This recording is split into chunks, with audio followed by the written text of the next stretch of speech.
ও আমার একটা হৃৎপিণ্ড, সেটাই আল্লাহ নিয়ে গেছে। পরশুদিন বলছে, বাবা আমার একটা বরখা কিনে দাও। আমার স্যান্ডেলটা দেখেন 3 বছর পুরাতন ছেঁড়া, কিন্তু আমি আমার স্যান্ডেলটা পাল্টাই না, সেলাই করে নেই, কিন্তু আমার বাচ্চাদেরকে আমি কষ্ট পেতে দেই না। শুধু একবার বলছে, বাবা লেচে খাবো। আমার মেয়ের মোবাইলে আমার না হলে 500 ছবি আছে।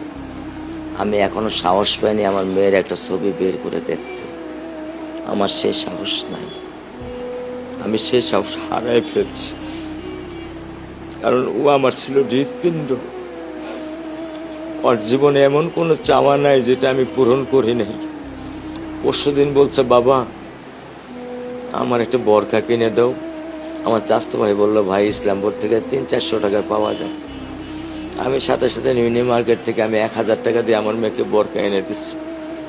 আমি দরিদ্র, ভাঙা বাসায় থাকি, কিন্তু আমার সন্তানদেরকে আমি কখনোই দারিদ্রতার স্বাদ পেতে দেইনি। আমার স্যান্ডেলটা দেখেন 3 বছর পুরাতন ছেঁড়া, কিন্তু আমি আমার স্যান্ডেলটা পাল্টাই না, সেলাই করে নেই, কিন্তু আমার বাচ্চাদেরকে আমি কষ্ট পেতে দেই না। শুধু একবার বলছে, বাবা লেচে খাবো। আমি 1 মিনিটও দেরি করিনি। আলহামদুলিল্লাহ, শুকরিয়া, আল্লাহ দিছে, আল্লাহ নিয়ে গেছে। আমার কোনো কষ্ট নেই।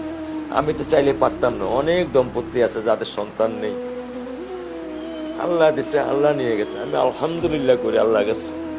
আমার কোনো কষ্ট নেই, আমার কোনো কষ্ট নেই। ঠিক আছে, গরমের মধ্যে তো একটু